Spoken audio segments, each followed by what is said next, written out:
going on, guys? Alex with 814 EDC, and today I want to chat a little bit about the Zero Tolerance Knives 0203. Now this is ZT's newest folder on the market, and it is the first folder ZT has implemented with the Duralock, which ZT shares with Kershaw, obviously. You guys can see this is a big knife. Definitely a little bit out of my comfort zone as far as size goes. This is a 4-inch CPM M4 blade with a closed length or a handle length of 5.25 inches, which makes that an overall length of 9.25 inches. 9.25 inches, guys. This thing is large than charge. Now this is in via the Lefty passaround group, and if you guys caught, oops, turn my laptop off. If you guys caught my unboxing the other day, I got in a whole slew of Kershaw knives and ZT knives when I was at the beach, like middle of the week, and I'm going on a vacation in the next couple days. So instead of doing my full reviews on these, I just want to come on and do like 5-6 minute long videos, kind of chat about the knife real quick, give you my quick thoughts on it, and at least showcase the knife to you guys. So sorry about that, not going to be doing full reviews, but at least I can, make these small videos and at least, again, show, kind of showcase a knife, knives off to you guys. But this thing comes in weighing 6.6 ounces. So again, big, thick. You guys can see the steel liners on there. It has pretty nicely milled olive green G10 scales. Again, an M4 blade, about 4 inches long. I really like that blade shape. I think this would be a beautiful folder if it was shrunk down to like 3 to a 3.25 inch blade. I would be all over that. You have a reversible loop over style deep carry clip. Of course, you're getting the ambidextrous Duralock.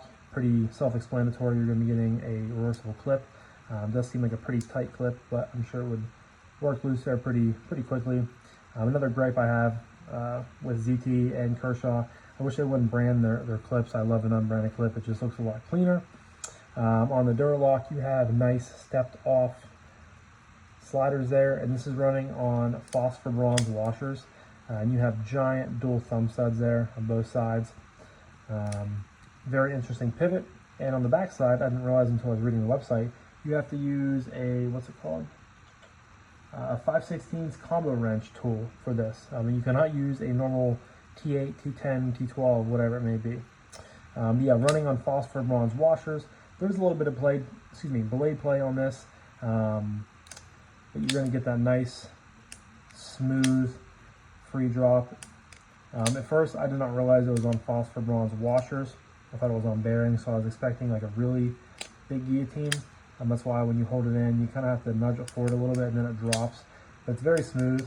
Of course, when you're getting a big 4-inch piece of steel to fall like that, it's going to be smooth. It's going to be glossy. The ergos are obviously really good. You have a nice sort of spoon landing area up there for your hands.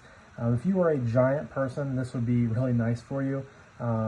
Like I said earlier, it's a little bit big for me. I definitely don't prefer, folders over the size of, 3.5 is like my limit, and I typically don't even have too many of those in the collection. What else? There's internal milling on the liners, but again, still 6.6 inches or ounces.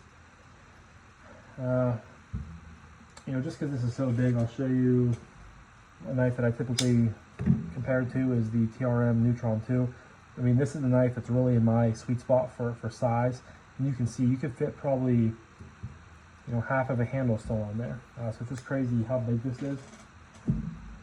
It is cool to see ZT continue to sort of make modernized folders. The ZT 0044, the button lock that I reviewed within the last couple months, I absolutely love that knife. I thought that was really good. I would love to have one of those in the collection sometime if I can. I think they knocked it out of the park with that. And it's good to see them continuing to at least implement new things. And maybe if this sells well, they would decide to do a mini version of it. That could be cool. I could see this being a really good first responders knife. I could see this being a really good army knife, someone that's over in the sandbox that needs a really good, reliable folder. I feel like this is going to be a good size, and M4, it's coated, so it kind of takes away the rusting tendencies of M4. That's serial number 0026, so 26, that's pretty cool. Of course, made in the USA.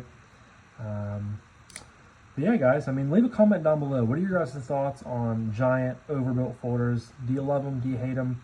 I don't hate them, but I definitely don't love them. I kind of just fall indifferent on them. I like checking them out. I like getting to experience things that I know I would never spend my money on. So that's really, really cool. And I do, you know, as big as this is, and as much as I would, you know, I would never carry this. I do like it. And again, I think this would look great in a small, you know, mini version. But I can see this definitely appealing to, you know, people out there, and I'm sure ZT has a good customer base for overbuilt knives, because that's kind of their roots. That's where they came from, and now they're kind of, not that they ever got out of that, but they're kind of coming back around to it. So it's pretty cool to see. But yeah, guys, that was pretty much all I have to talk about. This is the new ZT0203. I will leave a link in the description down below to ZT's website. I did forget to mention the price. This comes in at $296, and from what I've seen, this is the same price on their ZT website as well as retailers' websites. So it's not like it's $300 on ZT's website and like $245 on Blade HQ or you know, Knife Center, things like that. So $300. You know, I see where they're coming from. I think it might be a little bit pricey, considering it's, you know, at the end of the day, it's still G10, but it is well built, overbuilt, made in the USA, great materials.